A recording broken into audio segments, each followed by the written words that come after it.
देश दुनिया च वसदे पंजाबियों को खुश आमदीद। मैं हरजिंदर सिंह रंधावा, तुम देख रहे हो पंजाब टैलीविजन और मेरे नाल ने बेहतरीन लोग सरदार हमीर सिंह सीनियर जर्नलिस्ट ने, डॉक्टर प्यारे लाल गर्ग हर खेत्र दे विच नामना खट्टण वाले, हर खेत्र दे विच अपनी गल बेबाकी नाल कहण वाले, और इन्हां दे नाल तीजे जसपाल सिंह सिद्धू पुराने वड्डे पत्रकार और अजकल भी वस्ता ने घटनावां नाल। सारिआं नूं जी आया, शुक्रिया जी। अज असीं एक वारी फिर ਜਦੋਂ ਇਹ ਬਜਟ ਦਾ ਵੱਡਾ ਦਿਨ ਹੈ, ਚਾਰੇ ਪਾਸਿਓਂ ਬਹਿਸਾਂ ਹੋ ਰਹੀਆਂ ਹੋਣਗੀਆਂ, ਤਾਂ ਇੱਕ ਵੱਖਰੇ ਇਸ਼ੂ ਨਾਲ ਤੁਹਾਡੇ ਰੂਬਰੂ ਹੈ। ਸਭ ਤੋਂ ਵੱਡਾ ਸਵਾਲ ਹੈ ਕਿ ਸਿੱਖ ਬਹੁਲਤਾ ਵਾਲਾ ਇਹ ਪ੍ਰਦੇਸ਼, ਇਹ ਸਟੇਟ, ਇਹ ਸੂਬਾ ਆਖਰ ਇਹਨਾਂ ਮਾਮਲਿਆਂ 'ਚ ਸਦਾ ਸੰਘਰਸ਼ਸ਼ੀਲ ਕਿਉਂ ਰਹਿੰਦਾ ਹੈ? ਸਿੱਖ ਮਾਮਲੇ ਨਜਿੱਠੇ ਨਹੀਂ ਜਾਂਦੇ, ਔਰ ਜਦੋਂ ਇਸ ਖਿੱਤੇ ਦੇ ਵਿੱਚ ਇਹ ਮਾਮਲੇ ਐਡਰੈਸ ਨਹੀਂ ਹੁੰਦੇ ਤਾਂ ਅਨਰੈਸਟ ਹੁੰਦੀ ਹੈ। ਇਹ ਆਮ ਤੌਰ ਤੇ ਵਰਤਾਰਾ ਹੈ।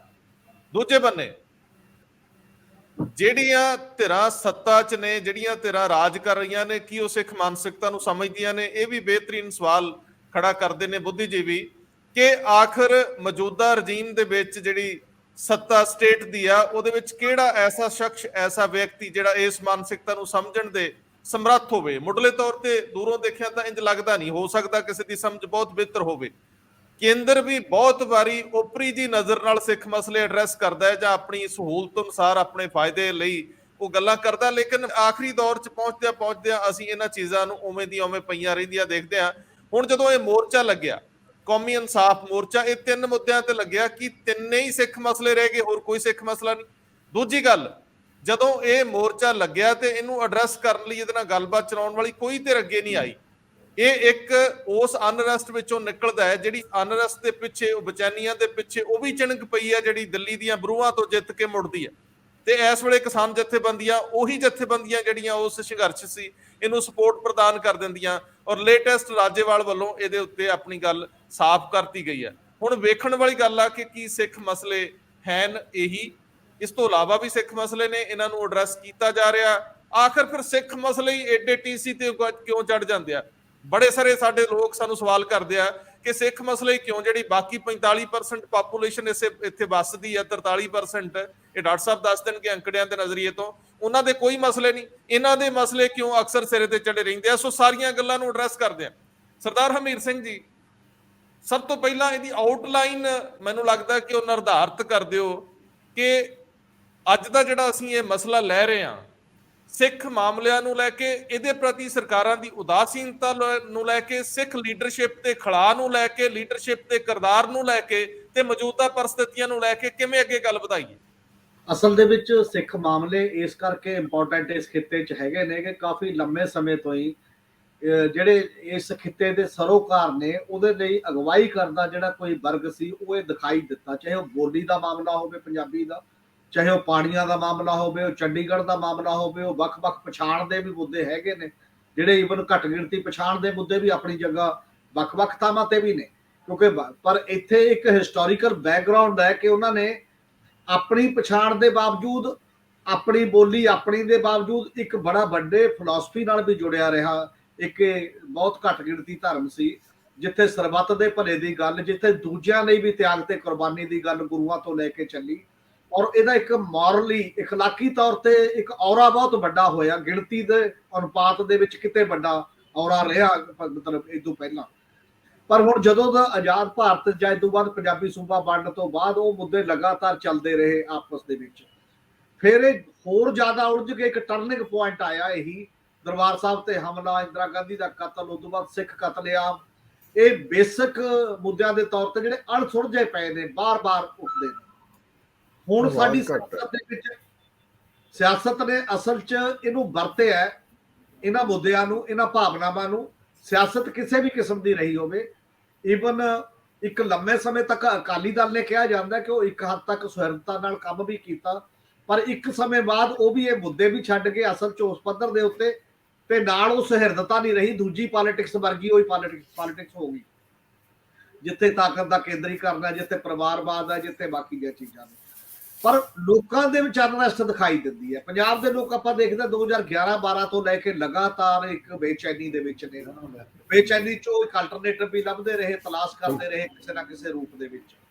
ਔਰ ਇਸੇ ਕਰਕੇ ਇੱਥੇ ਕਿਸਾਨ ਮਜ਼ਦੂਰ ਖੁਦਕੁਸ਼ੀਆਂ ਦਾ ਮੁੱਦਾ, ਸੁਸਾਈਡ, ਜਿਹੜਾ ਗੁਰੂ ਗ੍ਰੰਥ ਸਾਹਿਬ ਦੀ ਬੇਅਦਬੀ ਦਾ ਮੁੱਦਾ, ਨਸ਼ਿਆਂ ਦਾ ਮੁੱਦਾ, ਇਹ ਲੋਕ ਸਭਾ ਦੇ ਵਿੱਚ ਵੀ, ਰਾਜ ਸਭਾ ਦੀਆਂ ਵਿਧਾਨ ਸਭਾ ਦੀਆਂ ਚੋਣਾਂ 'ਚ ਵੀ ਇਹਦੀ ਰਿਫਲੈਕਸ਼ਨ ਸਾਫ਼ ਦਿਖਾਈ ਦਿੰਦੀ ਹੈ ਸਾਰੇ ਕਿਤੇ। ਇਸੇ ਕਰਕੇ ਹੁਣ ਇਹ ਜਿਹੜੇ ਮੋਰਚਾ ਲੱਗੇ ਆ, ਲਗਾਤਾਰ ਲੱਗੇ ਮੋਰਚੇ ਨੇ, ਪਰ ਇੱਕ ਬੁਨਿਆਦੀ ਤਬਦੀਲੀ ਕਾਫੀ ਵੱਡੇ ਪੱਧਰ ਤੋਂ ਦਿਖਾਈ ਦਿੱਤੀ ਹੈ ਕਿ ਜਿਹੜੇ ਇਹ ਮੋਰਚੇ ਨੇ ਹੁਣ ਉਦੋਂ ਬਾਅਦ ਦੇ, ਇਹ ਆਮ ਤੌਰ ਤੇ ਫ੍ਰਿੰਜ ਐਲੀਮੈਂਟ ਕੁਝ ਵੀ ਕਹੇ, ਇਹ ਆਮ ਤੌਰ ਤੇ ਸ਼ਾਂਤਮਈ ਮੋਰਚੇ ਤੇ ਆਪਣੀ ਗੱਲ ਆਪਣੇ ਤਰੀਕੇ ਨਾਲ ਕਹਿਣ ਲਈ ਤੇ ਲੰਬੇ ਮੋਰਚਿਆਂ ਦਾ ਦੌਰ ਹੈ ਕਿਸਾਨ ਅੰਦੋਲਨ ਤੋਂ ਬਾਅਦ। ਔਰ ਇਸੇ ਕਰਕੇ ਇਹਦੇ ਵਿੱਚ ਇਹਨਾਂ ਨੇ 3 ਮੁੱਦੇ ਚੁਣ ਲਏ ਨੇ, ਮਤਲਬ ਇਸ ਮੋਰਚੇ ਨੇ। ਹਾਲਾਂਕਿ ਗੁਰੂ ਗ੍ਰੰਥ ਸਾਹਿਬ ਦਾ ਜਿਹੜਾ ਬਹਿਬਲ ਕੱਲਾ ਪਹਿਲਾਂ ਹੀ ਆਲਰੇਡੀ ਚੱਲ ਰਿਹਾ ਬੇਅਦਬੀ ਦਾ ਮੁੱਦਾ, ਤੇ ਜਿਹੜੇ ਉਹ 2 ਸ਼ਹੀਦ ਹੋਏ ਬੰਦੇ ਉਹਨਾਂ ਦੇ ਕਾਤਲਾਂ ਨੂੰ ਸਜ਼ਾ ਦੇਣ ਦਾ ਮੁੱਦਾ, ਤੇ ਗੁਰੂ ਗ੍ਰੰਥ ਸਾਹਿਬ ਦੇ ਸਰੂਪਾਂ ਦਾ ਮੁੱਦਾ ਵੀ ਪਹਿਲਾਂ ਹੀ ਭਾਈ ਬਲਦੇਵ ਸਿੰਘ ਬਡਾਲਾ ਦੀ ਅਗਵਾਈ ਦੇ ਵਿੱਚ ਉੱਥੇ ਲੱਗਿਆ ਹੋਇਆ ਮੋਰਚਾ ਇੱਕ ਟਾਈਪ ਦਾ। ਔਰ ਬੰਦੀ ਸਿੰਘਾਂ ਦੇ ਮਾਮਲੇ ਦੇ ਵਿੱਚ ਵੀ ਪਹਿਲਾਂ ਉੱਥੇ ਲਾਇਆ, ਮਤਲਬ ਛਡਾਉਣ ਦੀ ਗੱਲ ਐਸਜੀਪੀਸੀ ਨੇ ਵੀ, ਜਥੇਦਾਰ ਅਕਾਲ ਤਖਤ ਨੇ ਵੀ, ਸਾਰਿਆਂ ਨੇ ਕੀਤੀ ਉਸ ਪੱਧਰ ਤੇ। ਇਹ 3 ਚੀਜ਼ਾਂ ਤਾਂ ਉਹਨਾਂ ਨੇ ਇਕੱਠੀਆਂ ਕੀਤੀਆਂ ਵੀ ਆਪਾਂ 3 ਮੋਰਚੇ ਇਕੱਠੇ ਕਰ ਲਈਏ, ਔਰ ਇੱਕ ਹੱਦ ਤੱਕ ਕਾਮਯਾਬੀ ਵੀ ਰਹੀ, ਚਾਹੇ ਪੂਰੀ ਤਰ੍ਹਾਂ ਮੋਰਚੇ ਇਕੱਠੇ ਨਹੀਂ। ਭਾਈ ਬਡਾਲਾ ਵੀ ਇੱਥੇ ਆਇਆ, ਬਹਿਬਲ ਕਲਾਂ ਵਾਲੇ 5 ਤਰੀਕ ਨੂੰ ਆਪਣਾ ਕਰ ਰਹੇ ਨੇ, ਤੇ ਹੁਣ ਇਹ ਕਰ ਰਹੇ ਨੇ, ਔਰ ਸਮੁੱਚੀਆਂ ਕਿਸਾਨ ਜਥੇਬੰਦੀਆਂ, ਐਸਕੇਐਮ ਨੇ ਵੀ ਫੈਸਲਾ ਕਰਤਾ।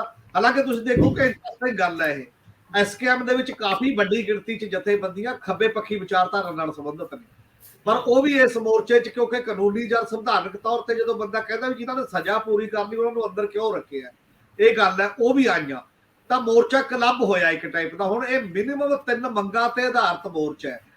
ਔਰ ਜੇ ਮੈਂ ਇਹਦੇ 'ਚ ਕਹਾਂ ਕਿ ਜਥੇਦਾਰ ਹਵਾਰਾ ਦੀ ਜਿਹੜੀ ਅੱਜ ਦੀ ਚਿੱਠੀ ਹੈ, ਇਹ ਮਾਨੇ ਰੱਖਦੀ ਹੈ ਕਾਫੀ, ਕਿਉਂਕਿ ਪਿਛਲੇ ਦਿਨਾਂ 'ਚ ਕਈ ਘਟਨਾਵਾਂ ਵਾਪਰੀਆਂ ਇਸੇ ਮੋਰਚੇ 'ਚ। ਅਮਰਤਪਾਲ ਆਇਆ, ਉਹਨੇ 3 ਮੰਗਾਂ ਤੋਂ ਬਾਹਰ ਜਾ ਕੇ ਆਪਣੀ ਗੱਲ ਕੀਤੀ ਉਸੇ ਤਰੀਕੇ ਨਾਲ ਕਿ ਸਾਨੂੰ ਖਾਲਿਸਤਾਨ ਤੇ ਖੜਨਾ ਪਊਗਾ, ਫਲਾਨਾ ਜੇ ਉਹ। ਔਰ ਇਸੇ ਤਰ੍ਹਾਂ ਕੱਲ ਭਾਈ ਬਡਾਲਾ ਆਏ, ਉਹਨੂੰ ਕਾਊਂਟਰ ਕੀਤਾ ਕਿ ਇਹ ਗੱਲ ਗਲਤ ਹੈ, ਪਰ ਇੱਥੇ ਆ ਕੇ ਫਿਰ ਇਹਨਾਂ ਇਹ ਚਿੱਠੀ 'ਚ ਇਹ ਲਿਖਿਆ ਕਿ ਇਹ ਮਿਨੀਮਮ ਮੰਗਾਂ ਤੇ ਸਹਿਮਤੀ ਦਾ ਮੋਰਚਾ ਹੈ, ਜਿਹੜਾ ਵੀ ਆਉਣਾ ਚਾਹੁੰਦਾ ਉਹ ਵੀ 3 ਗੱਲਾਂ ਤੇ ਬੋਲੇ, ਨਾਲ ਜਿਹੜੇ ਸੰਚਾਲਕ ਨੇ ਇਹ ਉਹਨਾਂ ਦੀ ਜ਼ਿੰਮੇਵਾਰੀ ਬਣਦੀ ਹੈ। ਬੱਬੂ ਮਾਨ ਨੂੰ ਵੀ ਉਹਨੇ ਚਿੱਠੀ ਲਿਖੀ, ਦੇਖੋ ਤੁਸੀਂ, ਬੱਬੂ ਮਾਨ ਦੇ ਖਿਲਾਫ ਵੀ ਹੋਇਆ, ਔਰ ਉਹਦੇ ਤੇ ਵੀ ਇਹ ਹੋਇਆ ਕਿ ਕਿਸੇ ਦੀ ਬੇਇੱਜ਼ਤੀ ਕਰਨ ਦਾ ਕਿਸੇ ਨੂੰ ਹੱਕ ਨਹੀਂ, ਆਪੋ ਆਪਣਾ ਵਿਚਾਰ ਹੋ ਸਕਦਾ, ਪਰ ਬੰਦਿਆਂ ਨੂੰ ਇਹ ਕਹੋ ਕਿ ਉਹ ਇਹਨਾਂ ਮੰਗਾਂ ਤੇ, ਕਿਉਂਕਿ ਘੱਟੋ ਘੱਟ ਮੰਗਾਂ ਤੇ ਸਹਿਮਤੀ ਹੈ, ਜ਼ਿਆਦਾ ਤੇ ਬਾਕੀ ਦੇ ਆਪਣੇ ਮਾਮਲੇ ਨੇ। ਇਸ ਕਰਕੇ ਇਹਦੇ ਜਿਹੜੇ ਇਹ ਪੱਖ ਜਿਹੜੇ ਨਵੇਂ ਆ ਰਹੇ ਨੇ ਸਾਹਮਣੇ ਹੋਰ ਤਰ੍ਹਾਂ ਦੇ। ਔਰ ਰਾਜੇਵਾਲ ਉਹਨਾਂ ਨੇ ਵੀ ਜਿਹੜਾ ਆਪਣਾ ਮੋਰਚਾ ਇੱਥੇ ਕੀਤਾ, ਜੀਰੇ ਆਲਰੇਡੀ ਚੱਲ ਰਿਹਾ, ਥੋੜਾ ਬਹੁਤ ਸੁਲਝਾਉਣ ਦੀ ਗੱਲ ਹੋ ਰਹੀ ਸੀ।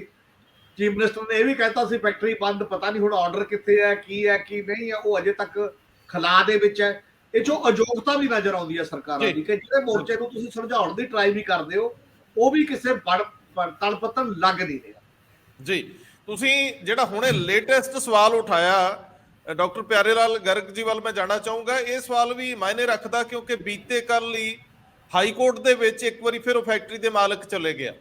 ਇਹ ਤੁਹਾਡੀ ਗੱਲ ਦਰੁਸਤ ਹੈ ਕਿ ਵੱਖ-ਵੱਖ ਥਾਵਾਂ ਤੇ ਜਿੱਥੇ ਬੇਚੈਨੀਆਂ ਨੇ ਉਹਨਾਂ ਨੂੰ ਸਹੀ ਸੰਦਰਭ ਦੇ ਵਿੱਚ ਐਡਰੈਸ ਕਰਨਾ ਸਰਕਾਰਾਂ ਦੀ ਜ਼ਿੰਮੇਵਾਰੀ ਹੈ। ਮੈਂ ਡਾਕਟਰ ਪਿਆਰੇ ਲਾਲ ਗਰਗ 2 ਚੀਜ਼ਾਂ ਦੇ ਉੱਤੇ ਫੋਕਸ ਕਰਨਾ ਚਾਹੂੰਗਾ ਕਿ ਇਸ ਵੇਲੇ ਉੱਪਰਲੀ ਸੱਤਾ ਤੇ ਥੱਲੇ ਦੀ ਸੱਤਾ ਇਸ ਮੋਰਚੇ ਪ੍ਰਤੀ ਕੋਈ ਨਜ਼ਰੀਆ ਰੱਖਦੀ ਹੋਊਗੀ, ਉਹਨਾਂ ਦੀ ਨਜ਼ਰ ਦੇ ਵਿੱਚ ਕੋਈ ਇਹ ਮਾਮਲਾ ਬਣਦਾ ਵੀ ਹੈ ਕਿ ਨਹੀਂ। ਦੂਜੀ ਗੱਲ, ਇੱਕ ਮੁੱਢਲੇ ਦੌਰ ਦੀ ਪਰਸੈਪਸ਼ਨ ਵਰਗੀ ਗੱਲ ਅੱਗੇ ਵੱਧਦੀ ਹੈ ਕਿ ਇਹ ਤਾਂ ਗਰਮ ਖਿਆਲੀ ਲੀਡ ਕਰ ਰਹੇ ਇਹਨੂੰ, ਤੇ ਫਿਰ ਜਿਹੜੇ ਆਮ ਲੋਕ ਜਿਹੜੇ ਉਸ ਵਿਚਾਰਧਾਰਾ ਨੂੰ ਬਹੁਤ ਸਪੋਰਟ ਨਹੀਂ ਕਰਨਾ ਚਾਹੁੰਦੇ, ਉਹ ਇਹਦਾ ਮਤਲਬ ਇਹਦੇ ਚੋਂ ਪਾਸੇ ਰਹਿ ਜਾਣਗੇ। ਤੀਜੀ ਗੱਲ, ਜਿਵੇਂ ਸਰਦਾਰ ਹਮੀਰ ਸਿੰਘ ਹੋਰਾਂ ਕਿਹਾ ਕਿ ਆਮ ਤੌਰ ਤੇ ਜਥੇਬੰਦੀਆਂ, ਕਿਸਾਨ ਜਥੇਬੰਦੀਆਂ 'ਚ ਕਾਮਰੇਡੀ ਸੋਚ ਵਾਲੇ ਬੜੇ ਲੋਕ ਆ। ਕੀ ਤੁਹਾਨੂੰ ਲੱਗਦਾ ਕਿ ਇਹ ਮੋਰਚੇ ਇੱਕ ਤਾਂ ਪੰਜਾਬ ਦੀ ਉਹ ਆਭਾ ਜਿਹੜੀ ਹੈ ਅੰਦੋਲਨਾਂ ਵਾਲੀ, ਉਹਨੂੰ ਮੁੜ ਸਰਜੀਤ ਕਰ ਪਾਉਣਗੇ? ਨੰਬਰ 1। ਦੂਜੀ ਗੱਲ ਇਹ ਕਿ ਇਹਨਾਂ ਪ੍ਰਤੀ ਸਰਕਾਰ ਦਾ ਰਵੱਈਆ ਉਦਾਸੀਨ ਰਹੂਗਾ ਜਾਂ ਹੁੰਗਾਰਾ ਮਿਲ ਜੂਗਾ? ਰੰਧਾਵਾ ਜੀ, ਤੁਸੀਂ ਇਹ 3 ਸਵਾਲ ਬੜੇ ਸੋਹਣੇ ਤਰੀਕੇ ਨਾਲ ਮੈਂ ਕਹਾਂਗਾ ਇਹਨਾਂ ਦਾ ਖਾਕਾ ਖਿੱਚਿਆ ਹੈ। ਇਹ 3 ਸਵਾਲਾਂ ਦੇ ਪਿੱਛੇ ਜੇ ਅਸੀਂ ਨਹੀਂ ਦੇਖਾਂਗੇ ਤਾਂ 3 ਸਵਾਲਾਂ ਦਾ ਜਵਾਬ ਹੈ ਜਿਹੜਾ ਥੋੜਾ ਮੈਨੂੰ ਲੱਗਦਾ ਉਲਝੇਗਾ।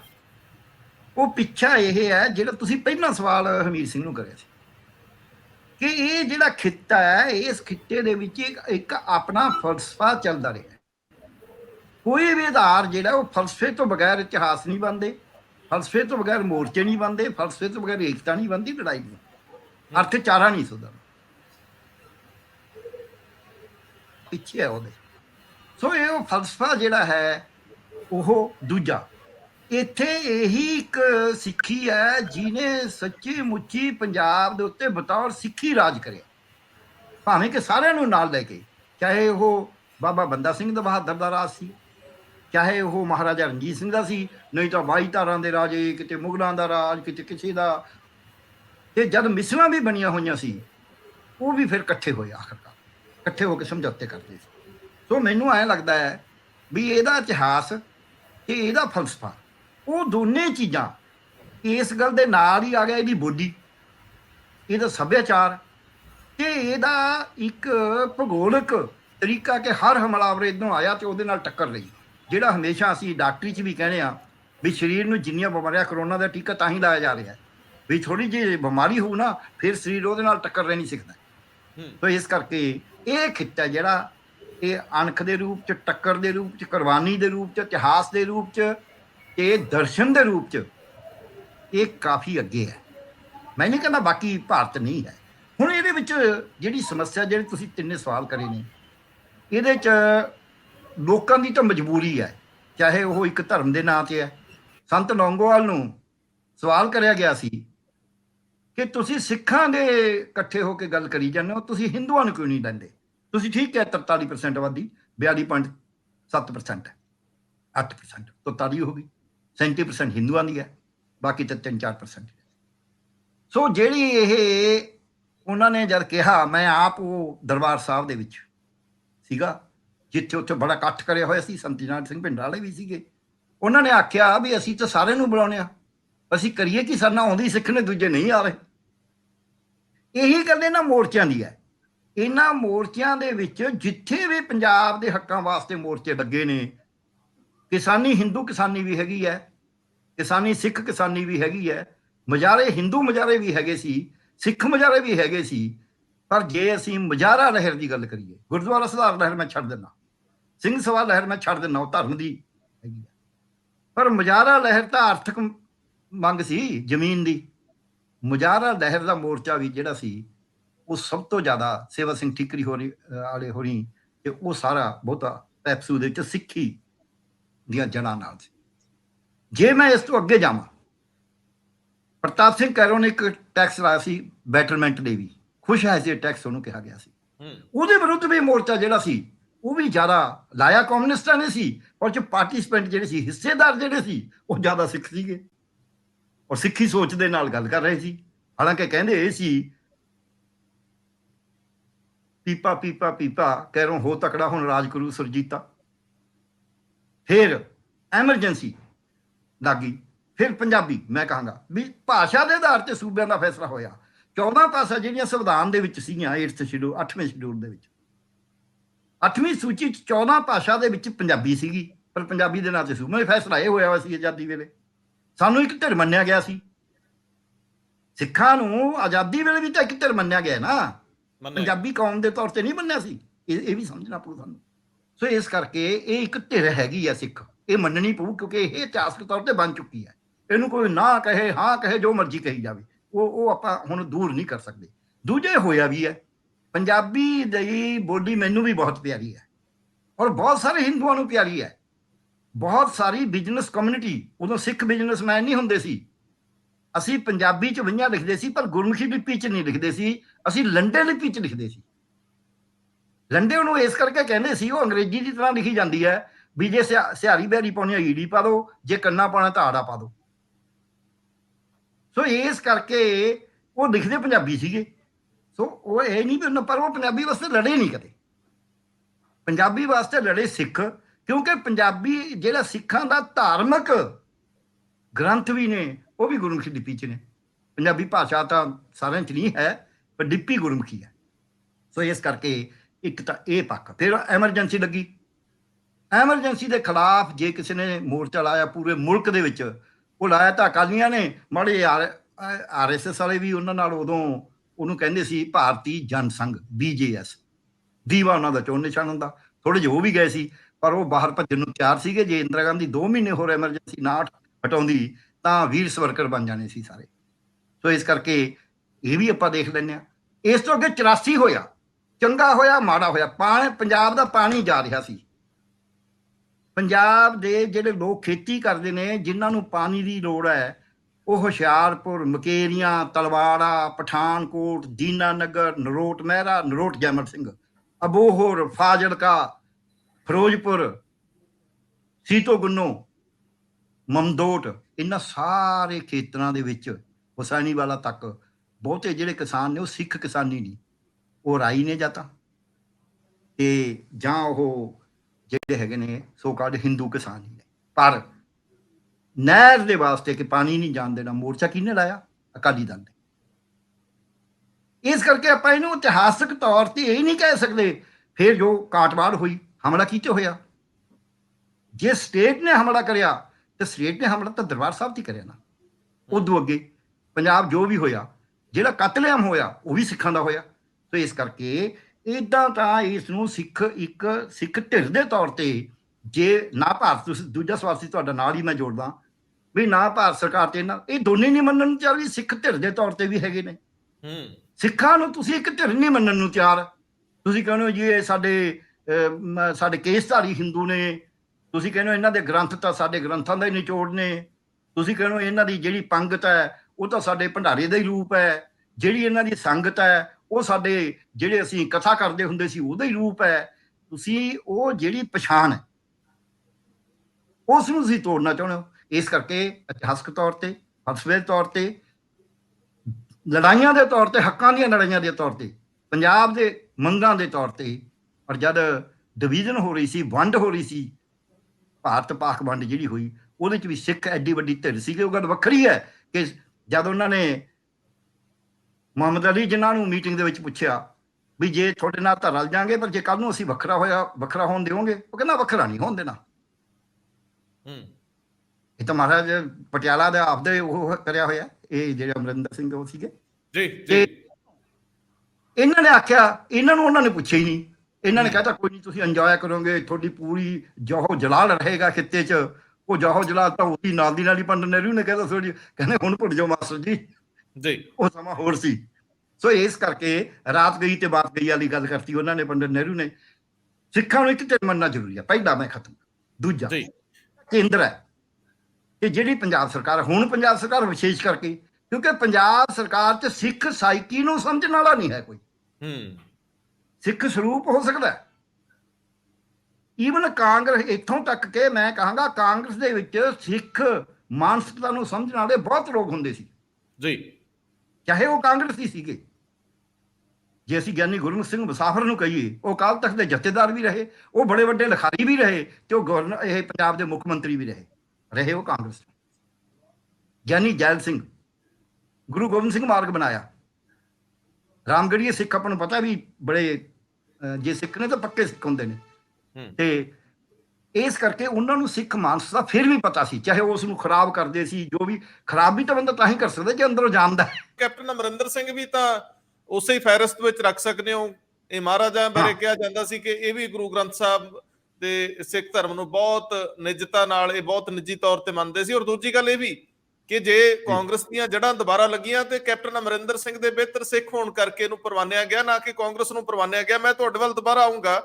ਸਿੱਧੂ ਸਾਹਿਬ ਬੜੀ ਦੇਰ ਤੇ ਸ਼ਾਂਤ ਬੈਠੇ ਨੇ, ਮੈਂ ਇਹਨਾਂ ਨੂੰ ਸ਼ਾਮਲ ਹੀ ਨਹੀਂ ਇਕੱਲਾ ਕਰਨਾ ਚਾਹੂੰਗਾ। ਸਿੱਧੂ ਸਾਹਿਬ, ਮੇਰੇ ਕੁਝ ਸ਼ੰਕੇ ਨੇ, ਮੈਨੂੰ ਉਹਨਾਂ ਦੇ ਨਾਲ ਜਰਾ ਜੋੜੋ। ਸਭ ਤੋਂ ਪਹਿਲਾਂ, ਜਦੋਂ ਦੇਸ਼ ਆਜ਼ਾਦ ਹੁੰਦਾ ਉਹਨੂੰ ਤੇ ਆਪਾਂ ਛੱਡ ਲਈਏ, ਜਦੋਂ ਇਸ ਖਿੱਤੇ ਨੂੰ ਇਸ ਭਾਸ਼ਾ ਆਧਾਰਿਤ ਸੂਬੇ ਦੇ ਰੂਪ ਵਿੱਚ ਕਨਵਰਜਨ ਮਿਲਦੀ ਹੈ, ਜਿੱਥੇ ਲੱਗਦਾ ਸੀ ਕਿ ਸਿੱਖਾਂ ਨੂੰ ਰਾਜ ਕਰਨ ਦਾ ਬਿਹਤਰ ਮੌਕਾ ਮਿਲ ਜਾਊਗਾ, ਉਸ ਤੋਂ ਬਾਅਦ ਹੁਣ ਤੱਕ ਆਉਂਦਿਆਂ ਚੰਡੀਗੜ੍ਹ ਲਾ ਲਓ, ਆਨੰਦਪੁਰ ਦੇ ਮਤੇ ਦੀਆਂ ਗੱਲਾਂ ਲਾ ਲਓ, ਬਾਕੀ ਸਾਰੀਆਂ ਗੱਲਾਂ ਵੀ ਲੈ ਲਈਏ, ਤੇ ਇਸ ਨਵੀਂ ਲਗਭਗ 2015 ਤੋਂ ਬਾਅਦ ਪੈਦਾ ਹੋਏ ਮਾਮਲੇ ਜਿਨ੍ਹਾਂ ਦੇ ਉੱਤੇ ਹੁਣ ਇਹ ਮੋਰਚਾ ਲੱਗਿਆ ਹੋਇਆ, ਮੈਂ ਇੱਕ ਵਾਰੀ ਤੁਹਾਨੂੰ ਕੰਪਲੀਟਲੀ ਚਾਹੂੰਗਾ ਕਿ ਤੁਸੀਂ ਸਾਨੂੰ ਇਹ ਦੱਸ ਦਿਓ ਕਿ ਸਿੱਖ ਮਾਮਲੇ ਹੈ ਕੀ, ਇੰਨੇ ਨਾਲ ਕੀ ਸਿੱਖ ਮਸਲੇ ਜਾਂ ਅਨਰੈਸਟ ਜਾਂ ਬੇਚੈਨੀਆਂ ਮੁੱਕ ਜਾਣਗੀਆਂ? ਇਹਨਾਂ 3 ਮਾਮਲਿਆਂ ਤੋਂ ਬਾਅਦ ਅਸੀਂ ਸੁਰਖਰੂ ਹੋ ਜਾਵਾਂਗੇ, ਜਾਂ ਫਿਰ ਜੇ ਮੋਰਚੇ ਲੱਗਣੇ ਹੋਣ ਤਾਂ ਫਿਰ ਇੱਕ ਬਹੁਤ ਅਹਿਮ ਧਿਰ ਬਣਨੀ ਚਾਹੀਦੀ ਜਿਹੜੇ ਸਾਰੇ ਵਰਗਾਂ ਚੋਂ ਆਵੇ, ਔਰ ਕਸ਼ੀਦ ਕੇ ਤੁਹਾਨੂੰ ਸਰਕਾਰਾਂ ਨਾਲ ਨੈਗੋਸ਼ੀਏਟ ਕਰਨ ਲਈ ਖੁੱਲ ਕੇ ਗੱਲ ਕਰਨੀ ਚਾਹੀਦੀ ਆ। ਐ ਨਾ ਹੋਵੇ ਜਿੱਦਾਂ ਕਿਸਾਨ ਉੱਠ ਕੇ ਤਾਂ ਆ ਗਏ, MSP ਦੇ ਮਾਮਲੇ ਤੇ ਹੁਣ ਦੁਬਾਰਾ ਫਿਰ ਕਹਿੰਦੇ ਸੰਸਦ ਦੇ ਦੌਰਾਨ ਚੱਲਦੀ ਸੰਸਦ 'ਚ ਫਿਰ ਧਰਨਾ ਲਾਉਣਾ ਪੈਣਾ। ਹੁਣ ਦੱਸਿਓ ਜਰਾ ਕਿ ਸਿੱਖ ਮਸਲੇ ਦਰਅਸਲ ਹੈ ਕਿਹੜੇ ਜਿਹੜੇ ਐਡਰੈਸ ਨਹੀਂ ਹੋਏ। ਦੇਖੋ, ਡਾਕਟਰ ਸਾਹਿਬ ਦੀ ਗੱਲ ਹੈ ਜਿਹੜੀ ਡਾਕਟਰ ਸਾਹਿਬ ਨੇ ਡਿਟੇਲ ਚ ਕੀਤੀ ਹੈ, ਪਰ ਮੈਂ ਥੋੜਾ ਜਿਹਾ ਇਹਦੇ ਚ ਐਡ ਹੀ ਕਰਨਾ ਚਾਹੁੰਦਾ ਇਹਨਾਂ ਦੀ ਗੱਲ ਦੇ ਵਿੱਚ ਹੀ, ਉਸੇ ਗੱਲ ਨੂੰ ਥੋੜਾ ਜਿਹਾ ਦੋ ਨੁਕਤਿਆਂ ਚ ਕਰਨਾ ਚਾਹੁੰਦਾ ਅੱਗੇ। ਪਹਿਲੀ ਗੱਲ ਤਾਂ ਇਹ ਵੀ ਜਿਹੜਾ ਪੰਜਾਬ ਆ ਉਹ ਗੁਰਾਂ ਦੇ ਨਾਂ ਤੇ ਵੱਸਦਾ, ਕੋਈ ਸ਼ੱਕ ਨਹੀਂ। ਇੱਥੇ ਜਿਹੜਾ ਕਲਚਰ ਹੈ, ਸਿੱਖ ਕਲਚਰ ਹੈ ਜਾਂ ਸਿੱਖ ਫਲਸਫਾ ਹੈ ਜਿਹਦੀ ਡਾਕਟਰ ਸਾਹਿਬ ਨੇ ਗੱਲ ਕੀਤੀ ਹੈ, ਉਹਦਾ ਬਹੁਤ ਜ਼ਿਆਦਾ ਇਹ ਅਸਰ ਹੈ। ਤੇ ਜਿਹੜਾ ਅਕਾਲ ਤਖਤ ਹੈ ਜਾਂ ਸੋਵਰਨਟੀ ਦਾ ਇਸ਼ੂ ਹੈ, ਉਹ ਇਮੀਡੀਏਟਲੀ ਭਾਵੇਂ ਕੋਈ ਸਮਝ ਨਾ ਆਵੇ, ਪਰ ਅਚੇਤ ਤੌਰ ਤੇ ਉਹ ਸੈਲਫ ਰੂਲ ਦੀ ਜਿਹੜੀ ਭਾਵਨਾ ਹੈ ਉਹ ਬਹੁਤ ਜ਼ਿਆਦਾ ਇੰਟਰੋਡਿਊਸ ਕਰ ਦਿੰਦਾ ਹੈ। ਉਹਦੇ ਹਰ ਵਿਅਕਤੀ ਵਿੱਚ ਜਿਹੜਾ ਸਿੱਖ ਧਰਮ ਦੇ ਫਲਸਫੇ ਨੂੰ ਥੋੜਾ ਕਣਾ ਵੀ ਸਮਝਦਾ ਹੈ। ਇਹ ਜ਼ਰੂਰੀ ਨਹੀਂ ਸਿੱਖ ਹੋਵੇ ਨਾਨ ਸਿੱਖ ਹੋਵੇ। ਇਸ ਕਰਕੇ ਪੰਜਾਬ ਦੇ ਵਿੱਚ ਜਿਹੜਾ ਲੜਨ ਦਾ ਮਾਦਾ ਜ਼ਿਆਦਾ ਇਸੇ ਕਰਕੇ ਰਿਹਾ, ਤੇ ਜਿਹੜੀ ਸਿੱਖੀ ਫਲਸਫੇ ਦੀ ਇੱਥੇ ਪਾਹ ਹੈ, ਇਹਦੀ ਇੱਥੇ ਪੁੱਠ ਚੜੀ ਹੋਈ ਹੈ ਬਹੁਤ ਜ਼ੋਰ ਸ਼ੋਰ ਨਾਲ, ਉਹਦੇ ਕਰਕੇ ਹੋਇਆ। ਇਸੇ ਕਰਕੇ 18ਵੀਂ ਸਦੀ ਦੇ ਵਿੱਚ ਮੋਟੇ ਲੈਵਲ ਤੇ ਉਦੋਂ ਦਾ ਚੱਲਦਾ ਆ ਰਿਹਾ ਵੀ ਇੱਥੇ ਇਹੀ ਕਿਹਾ ਗਿਆ, ਹਿਸਟਰੀ ਵਿੱਚ ਇਹੀ ਸਮਝਣ ਦੀ ਕੋਸ਼ਿਸ਼ ਹੋਈ ਹੈ ਵੀ ਇਕੱਲੇ ਸਿੱਖ ਲੜੀ ਗਏ। ਇੱਥੇ 11-12% ਤੋਂ ਵੱਧ ਉਹਨਾਂ ਦੀ ਪਾਪੂਲੇਸ਼ਨ ਨਹੀਂ ਸੀ। ਸੈਲਫ ਰੂਲ ਲਈ ਇੱਕ ਸਦੀ ਲੜੇ, ਉਹ ਸੈਲਫ ਰੂਲ ਇੰਨਾ ਪੱਕਾ ਹੋ ਗਿਆ, ਰਣਜੀਤ ਸਿੰਘ ਦਾ ਰਾਜ ਨਿਕਲਿਆ ਉਹਦੇ ਚੋਂ। ਰਣਜੀਤ ਸਿੰਘ ਦਾ ਰਾਜ ਪੰਜਾਬੀਆਂ ਦਾ ਰਾਜ ਸੀ, ਇਹਦੇ 'ਚ ਕੋਈ ਸ਼ੱਕ ਵਾਲੀ ਗੱਲ ਨਹੀਂ। ਤੇ ਉਦੋਂ ਪਿੱਛੋਂ ਫਿਰ ਜਿੰਨੀਆਂ ਕੁਰਬਾਨੀਆਂ ਗਦਰ ਮੂਵਮੈਂਟ ਆਜ਼ਾਦੀ ਦੇ ਵਿੱਚ, ਇਹ ਸਾਰੀਆਂ ਸੈਲਫ ਰੂਲ ਦੀ ਭਾਵਨਾ ਚੋਂ ਨਿਕਲਦੀਆਂ। ਹੁਣ ਵੀ ਸਾਡੇ ਜਿਹੜਾ ਡਾਕਟਰ ਸਾਹਿਬ ਨੇ ਗੱਲ ਕੀਤੀ, ਪੰਜਾਬੀ ਹੈ ਜਿਹੜੇ ਕਿਸਾਨਾਂ ਦੇ ਰੂਪ 'ਚ ਪੰਜਾਬੀ ਵੱਧ ਲੜੇ ਹੈ। ਦੂਜੇ ਜਿਹੜੇ ਨੌਨ ਸਿੱਖ ਕਿਸਾਨ ਹੈ ਉਹਨਾਂ ਨਾਲੋਂ ਜ਼ਿਆਦਾ ਇਹਨਾਂ ਦਾ ਬਿਹਤਰ ਯੋਗਦਾਨ ਹੈ, ਇਹਦੇ 'ਚ ਕੋਈ ਸ਼ੱਕ ਵਾਲੀ ਗੱਲ ਨਹੀਂ। ਸਾਰੀਆਂ ਗੱਲਾਂ ਇਹੀ ਗੱਲ ਇੱਥੇ ਹੈ। ਹੁਣ ਪੰਜਾਬ ਉੱਭਰ ਰਿਹਾ, ਸਿੱਖ ਮਸਲੇ ਆ, ਸਿੱਖਾਂ ਨੂੰ ਕੋਈ ਸਮਝ ਨਹੀਂ ਆਉਂਦੀ ਵੀ ਸਾਡਾ ਮਸਲਾ ਕੀ ਹੈ ਸੈਲਫ ਰੂਲ ਵਾਲੀ ਗੱਲ। ਉਹਨੂੰ ਇੱਕ ਖਾਸ ਕਿਸਮ ਦਾ ਮੌਕੇ ਤੇ ਟਿਲਟ ਦੇਤੀ ਹੈ, ਟਰਨ ਦੇਤੀ ਹੈ ਕਿਸੇ ਮੌਕੇ ਦੀ, ਜਿਹੜੀ ਇਸ ਕਿਸਮ ਦੀ ਕੋਈ ਪੋਲਿਟਿਕਸ ਦਿੱਲੀ ਵੱਲੋਂ। ਉਹਦੇ ਵਿੱਚ ਜਿਹੜੀਆਂ ਐਕਸਟ੍ਰੀਮ ਤੇ ਬਹੁਤ ਜ਼ਿਆਦਾ ਸਿਖਰ ਦੀਆਂ ਜਿਹੜੀਆਂ ਖਾੜਕੂ ਕਿਸਮ ਦੀਆਂ ਪ੍ਰਵਿਰਤੀਆਂ, ਉਹਨਾਂ ਨੂੰ ਉਹ ਜਾਣ ਕੇ ਤੇਜ਼ ਕਰਨ ਦੀ ਕੋਸ਼ਿਸ਼ ਕੀਤੀ। ਉਹੋ ਜਿਹੇ ਨਾਅਰੇ ਤੇ ਸਲੋਗਨ ਦੇਤੇ ਆ। ਉਹ ਸਲੋਗਨ ਸਾਡੀ ਪੋਲਿਟਿਕਸ ਨੂੰ ਸਿੱਧੇ ਨਹੀਂ ਹੋਣ ਦਿੰਦਾ। ਸਵਾਲ ਇਹ ਹੈ ਵੀ ਅਸੀਂ 47 ਤੋਂ ਬਾਅਦ ਵੱਖਰਾ ਹੋ ਕੇ, ਐਡੀ ਛੋਟੀ ਪਾਪੂਲੇਸ਼ਨ ਆ, ਉਸ ਕਿਸਮ ਦਾ ਅਸੀਂ ਵੱਖਰੇ ਹੋ ਕੇ ਰਹਿ ਨਹੀਂ ਸਕਦੇ। ਜਿਹੜਾ ਵੱਖਰੇ ਹੋਣ ਦਾ ਨਾਅਰਾ ਹੈ, ਆਪਣਾ ਮੁਲਕ ਬਣਾਉਣ ਦਾ ਨਾਅਰਾ ਹੈ, ਉਹ ਸਮਝ ਲਓ ਵੀ 1940 ਦੇ ਵੇਲੇ ਦਾ ਜਿਹੜਾ ਪੋਲੀਟੀਕਲ ਕਨਸੈਪਟ ਹੈ ਉਸ ਲੈਵਲ ਤੇ ਖੜਾ। ਅੱਜ ਦੁਨੀਆ ਬਦਲ ਗਈ ਹੈ। ਅੱਜ ਇਸ ਕਰਕੇ ਸਿੱਖ ਨੂੰ ਕੱਲਾ ਗੁਲਾਮ ਕਹਿ ਕੇ ਨਹੀਂ ਚੱਲ ਸਕਦਾ, ਇਸ ਦੀਆਂ ਹੋਰ ਪ੍ਰਾਪਤੀਆਂ ਵੀ ਆ, ਨਾ ਗੁਲਾਮ ਹੈ। ਹੁਣ ਜਿਹੜੇ ਸਿੱਖ ਮਸਲੇ ਆ, ਜਿਵੇਂ ਹੁਣ ਬੰਦੀਆਂ ਤੇ ਆਪਾਂ ਆਈਏ, ਫੋਕਸ ਕਰੀਏ। ਬੰਦੀਆਂ ਦੇ ਮਸਲੇ ਵਿੱਚ ਸਿੱਖ ਬੰਦਿਆਂ ਨੂੰ ਛਡਾਉਣ ਲਈ ਤਾਂ SGPC ਵੀ ਹੈ, ਅਕਾਲੀ ਦਲ ਵੀ ਕਹਿੰਦਾ ਹੈ, ਹੋਰ ਕੋਈ ਪਾਰਟੀ ਨਹੀਂ ਕਹਿੰਦੀ। ਚਲੋ ਇਹ ਸਾਰੀ ਲਿਪ ਸਿੰਪਥੀ ਲੈਵਲ ਦੀ ਗੱਲ ਹੈ, ਰਿਕਾਰਡ ਲੈਵਲ ਤੇ ਇਹ ਆਉਂਦੇ ਆ, ਪ੍ਰੈਕਟੀਕਲ ਹੈ ਨਹੀਂ। ਜੇ ਫਰਜ਼ ਕੀਤਾ ਵੀ ਬੰਦੀਆਂ ਨੂੰ ਛਡਾਉਣਾ ਸੀ, ਜਾਂ ਜਿਵੇਂ ਤਮਿਲਨਾਡੂ ਨੇ ਰੈਜ਼ੋਲੂਸ਼ਨ 2011-12 ਚ ਸ਼ਾਇਦ ਪਾਇਆ ਸੀ ਉਹਨਾਂ ਨੇ, ਉਹਦੇ ਵਿੱਚ ਜਿਹੜੀਆਂ ਸੈਂਟਰਿਸਟ ਪਾਰਟੀ ਵੀ ਸੀ, DMK, ਉਹਨੇ ਰੈਜ਼ੋਲੂਸ਼ਨ ਉਹਨੇ ਲਿਆਂਦਾ। DMK ਤਾਂ ਪਹਿਲਾਂ ਹੀ ਸਪੋਰਟ ਕਰ ਰਹੀ ਸੀ ਵੀ ਰਾਜੀਵ ਗਾਂਧੀ ਦੇ ਕਿਲਰ ਹੈ ਜਿਹੜੇ, ਉਹਨਾਂ ਨੂੰ ਛੱਡਿਆ ਜਾਵੇ। ਇੱਥੇ ਕੀ ਹੈ, ਬੰਦੀਆਂ ਦੇ ਮਾਮਲੇ ਵਿੱਚ ਕੋਈ ਵੀ ਪੋਲੀਟੀਕਲ ਪਾਰਟੀ ਜਿਹੜੀ ਵੱਡੀ ਧਿਰ ਹੈ ਉਹ ਸਪੋਰਟ ਨਹੀਂ ਕਰ ਰਹੀ। ਇਹ ਇੱਥੇ ਲਾਇਆ ਹੋਇਆ। ਤਾਂ ਬਾਕੀ ਰਿਕਾਰਡ ਲੈਵਲ ਤੇ ਗੱਲਾਂ ਕਰਦੇ, ਇੱਥੇ ਤੇ ਕਾਂਗਰਸ ਵਿਰੋਧ ਵੀ ਕਰਦੀ ਹੈ। ਕਾਂਗਰਸ ਦਾ ਇੱਕ MP ਹੈ ਲੁਧਿਆਣੇ ਤੋਂ, ਉਹ ਤਾਂ ਬਹੁਤ ਜ਼ਿਆਦਾ ਵਿਰੋਧ ਕਰ ਰਿਹਾ, ਓਪਨ ਕਰ ਰਿਹਾ। ਇਸ ਕਰਕੇ ਜਿਹੜਾ ਇਸ਼ੂ ਹੈ ਸਾਰਾ ਇੱਥੇ ਸੈਂਟਰਡ ਤਾਂ ਕਰਕੇ ਕੀਤਾ ਜਾਂਦਾ, ਉਦੋਂ ਅੱਗੇ ਨਹੀਂ ਤੋਰਿਆ ਜਾਂਦਾ। ਤੋਰਨਾ ਇਹ ਚਾਹੀਦਾ। ਇਸ਼ੂ ਅੱਗੇ ਵੀ ਇਹੋ ਜਿਹੇ ਉੱਠੇ ਸੀ, ਜਦੋਂ ਧਰਮ ਯੁੱਧ ਮੋਰਚਾ ਸ਼ੁਰੂ ਹੋਇਆ, ਉਦੋਂ ਪਹਿਲਾਂ 3 ਤਰ੍ਹਾਂ ਦੇ ਐਜੀਟੇਸ਼ਨਾਂ ਚੱਲ ਰਹੀਆਂ ਸੀ। ਇੱਕ ਚੱਲ ਰਿਹਾ ਸੀਗਾ ਪਾਣੀ ਦਾ ਮੋਰਚਾ, ਕਪੂਰੀ ਮੋਰਚਾ ਅਕਾਲੀ ਦਲ ਨੇ ਚਲਾਇਆ ਹੋਇਆ ਸੀ। ਇੱਕ ਫਿਰ ਸੰਤ ਦੇ ਬੰਦੇ ਫੜੇ ਗਏ ਸੀ, ਅਮਰੀਕ ਸਿੰਘ ਥਾੜਾ, ਇੱਕ ਉਹ ਚੱਲ ਰਿਹਾ ਸੀ।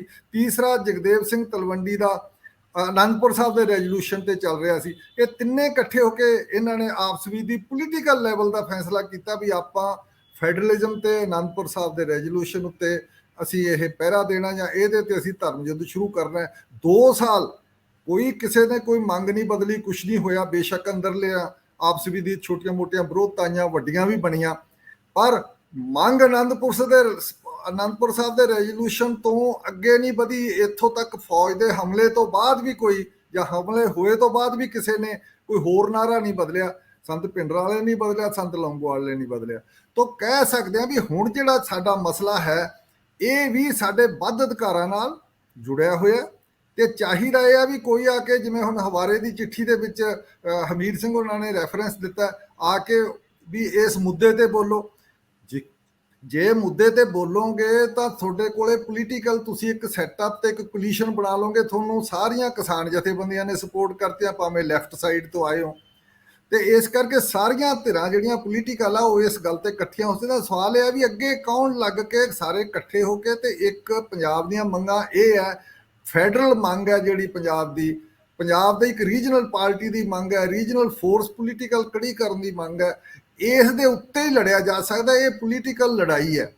ਇਹ ਉਸ ਕਿਸਮ ਦੀ ਜਿਹੜੀਆਂ ਲੜਾਈਆਂ ਕੱਲੀਆਂ ਨਾਅਰੇ ਵਾਲੀਆਂ, ਉਹ ਲੜਾਈਆਂ ਕਿਤੇ ਨਹੀਂ ਲੈ ਕੇ ਜਾਂਦੀਆਂ। ਇਹ ਵੀ ਗੱਲ ਤੁਹਾਨੂੰ ਕਿਤੇ ਨਹੀਂ ਲੈ ਕੇ ਜਾਊ। ਤੁਸੀਂ ਐਵੇਂ ਕਹੀ ਜਾਓ ਵੀ ਅਸੀਂ ਗੁਲਾਮ ਆਜ਼ਾਦ ਹੋਣਾ, ਇਹ ਖਾਲੀ ਇਹ ਜਿਹੇ ਇਸ ਕਿਸਮ ਦੇ ਜਿਹੜੇ ਅਬਸਟ੍ਰੈਕਟ ਕਿਸਮ ਦੇ ਜਿਹੜੇ ਨਾਅਰੇ ਆ ਉਹ ਤੁਹਾਨੂੰ ਕਿਤੇ ਨਹੀਂ ਲੈ ਕੇ ਜਾਂਦੇ। ਸਵਾਲ ਹੈ ਵੀ ਹੁਣ ਸਾਨੂੰ ਪਹਿਲਾਂ ਵੀ ਸਾਡੇ ਵੀ ਉਹ ਰਿਪੀਟ ਨਾ ਵੀ ਹੋਵੇ 82 ਵਾਲੀ ਗੱਲ, ਜਿਹੜੀ ਅਗਸਤ 4/82 ਨੂੰ ਜਿਹੜਾ ਮੋਰਚਾ ਲੱਗਿਆ ਸੀ ਧਰਮ ਯੁੱਧ ਦਾ, ਪਰ ਫਿਰ ਵੀ ਉਸ ਕਿਸਮ ਦੀ ਸਾਡੇ ਕੋਲੇ ਖੜੀ ਆ, ਉਸ ਕਿਸਮ ਦਾ ਅਰੇਂਜਮੈਂਟ ਹੋ ਸਕਦਾ। ਅਕਾਲੀ ਦਲ ਬਾਹਰ ਜਾ ਵੜਿਆ, ਹੋਰ ਪਾਰਟੀਆਂ ਨਾ ਵੀ ਹੈ। ਜਿਹੜਾ ਡਾਕਟਰ ਸਾਹਿਬ ਨੇ ਕਿਹਾ ਵੀ ਆਮ ਆਦਮੀ ਪਾਰਟੀ ਤਾਂ ਇਸ ਦੇ ਵਿਰੋਧ ਚ ਆਈ ਹੈ, ਬੰਦੀ ਸਿੰਘਾਂ ਦੇ ਛੱਡਣ ਦੇ ਵਿਰੋਧ ਚ ਖੜੀ ਹੋਈ ਹੈ। ਪ੍ਰੋਫੈਸਰ ਭੁੱਲਰ ਦੇ ਕੇਸ ਦੇ ਵਿੱਚ ਉਹਨਾਂ ਨੇ ਪਤਾ ਹੀ ਆ ਵੀ ਕੇਜਰੀਵਾਲ ਨੇ ਸਾਈਨ ਨਹੀਂ ਕੀਤੇ। ਇੱਥੋਂ ਤੱਕ ਤਿਰੰਗਾ ਝੰਡਾ, ਇੱਥੋਂ ਤੱਕ ਵੀ ਉਹਨਾਂ ਨੇ ਨੌਨ ਸਿੱਖ ਵੋਟ ਲੈਣ ਲਈ ਜਾਣ ਕੇ ਇਸ਼ੂ ਖੜਾ ਕਰਕੇ ਰੱਖਿਆ ਸਾਰਾ ਕੁਝ। ਇਹ ਸਾਰੇ ਨੂੰ ਹੁਣ ਫੇਰ ਵੀ ਇਸ ਕਰਕੇ ਸਰਕਾਰ ਤੋਂ ਤਾਂ ਤੁਸੀਂ ਉਮੀਦ ਨਹੀਂ ਕੀਤੀ ਜਾ ਸਕਦੀ। ਇੱਥੋਂ ਦਾ ਜਿਹੜਾ ਸਾਰਾ ਦਾਰੋਮਦਾਰ ਬਣਦਾ, ਜੇ ਹਜੇ ਵੀ ਇਹ ਸਾਰੇ ਜਿਹੜੇ ਮੋਰਚੇ ਚ ਇਨਸਾਫ ਮੋਰਚੇ ਚੋਂ ਇਹ ਗੱਲ ਨਿਕਲਿਆ ਵੇ, ਇਕੱਠੇ ਹੋ ਜਾਣ, ਤਿਆਰ ਹੈ ਸਾਰੀਆਂ ਫੋਰਸਿਸ, ਤੇ ਇੱਥੇ ਕੋਈ ਕੋਆਰਡੀਨੇਟ ਹੋ ਕੇ ਇੱਕ ਪੋਲੀਟੀਕਲ ਮੂਵਮੈਂਟ ਦਾ ਰੂਪ ਦਿੱਤਾ ਜਾਵੇ। ਉਹਦੇ ਵਿੱਚ ਇਹ ਵੀ ਬੰਦੀ ਸਿੰਘਾਂ ਦਾ ਵੀ ਰਿਹਾਈ ਹੋ ਜੂਗੀ, ਸਾਰਾ ਕੁਝ ਹੋਊਗਾ। ਪਰ ਅੱਗੇ ਨੂੰ ਲਿਜਾਣ ਦੇ ਲਈ ਹੋਰ ਜਿਹੜੇ ਪੋਲੀਟੀਕਲ ਫੋਰਸਿਸ ਜਿਹੜੀਆਂ ਅੱਡ-ਅੱਡ ਥਾਂ ਤੇ ਫਿਰਦੀਆਂ, ਉਹਨਾਂ ਨੂੰ ਇਕੱਠੇ ਕਰਨ ਦਾ ਪਲੇਟਫਾਰਮ ਖੜਾ ਕੀਤਾ ਜਾ ਸਕਦਾ, ਔਰ ਹੋਣਾ ਵੀ ਚਾਹੀਦਾ ਜੀ। ਇਹ ਪੰਜਾਬ ਦੀ ਹੱਲ ਤਾਂ ਹੀ ਹੋਏਗਾ ਜੇ ਇਸ ਨੂੰ ਸੈਲਫ ਰੂਲ ਦਾ ਅਹਿਸਾਸ ਹੋਊ। ਹੁਣ ਸੈਲਫ ਰੂਲ ਦਾ ਅੱਜ ਦੇ ਯੁੱਗ ਦੇ ਵਿੱਚ ਜਿਹੜੀ ਸੋਵਰਨਟੀ ਹੈ ਉਹ ਐਬਸੋਲੂਟ ਨਹੀਂ ਹੈ। ਅੱਜ ਦੀ ਜਿਹੜੀ ਸੋਵਰਨਟੀ ਦਾ ਕਨਸੈਪਟ ਆ ਉਹ ਰਿਲੇਟਿਵ ਹੈ, ਕੰਪਰੋਮਾਈਜ਼ਡ ਹੈ। ਈਵਨ ਮਹਾਰਾਜਾ ਰਣਜੀਤ ਸਿੰਘ ਨੇ ਜਦੋਂ 1809 ਦੀ ਸੰਧੀ ਕੀਤੀ ਹੈ ਅੰਗਰੇਜ਼ਾਂ ਨਾਲ, ਉਹਨੇ ਆਪਣੀ ਕੁਛ ਜਿਹੜੀ ਸੋਵਰਨਟੀ ਸੀ ਉਹ ਕੰਪਰੋਮਾਈਜ਼ ਕੀਤੀ ਹੈ। ਆ ਸਾਰੇ ਸਿੱਖ ਇਲਾਕੇ ਤੇ ਪ੍ਰਿੰਸਲੀ ਸਟੇਟਾਂ ਛੱਡੀਆਂ ਸੀ ਉਹਨੇ, ਸਤਲੁਜ ਦਾ ਜਿਹੜਾ ਬਾਰਡਰ ਮੰਨਿਆ।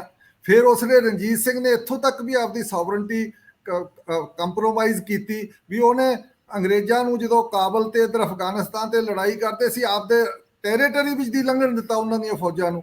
ਇਹੋ ਜਿਹੇ ਕਿੰਨੇ ਬੜੇ ਫੈਸਲੇ ਆ ਜਿਹੜੇ ਅੱਜ ਕੱਲ੍ਹ ਦੇ ਯੁੱਗ ਤਾਂ ਬਿਲਕੁਲ ਕਲੀਅਰ ਹੈ ਵੀ ਐਬਸੋਲੂਟ ਨਹੀਂ ਹੁੰਦੀ, ਤੁਹਾਨੂੰ ਕੰਪਰੋਮਾਈਜ਼ ਤੇ ਇਹ ਸਾਰਾ ਕਰਕੇ ਚੱਲਣਾ ਪੈਂਦਾ। ਇਸ ਕਰਕੇ ਐਬਸੋਲੂਟ ਦੇ ਨਾਅਰਿਆਂ ਚੋਂ ਬਾਹਰ ਨਿਕਲ ਤੇ ਸਾਨੂੰ ਪੋਲੀਟੀਕਲ ਲੈਵਲ ਦਾ ਫੈਡਰੇਸ਼ਨ, ਕਨਫੈਡਰੇਸ਼ਨ, ਇਹ ਸਾਰਾ ਕੁਝ ਹੀ ਬਣ ਸਕਦਾ ਇਹਦੇ ਵਿੱਚੋਂ।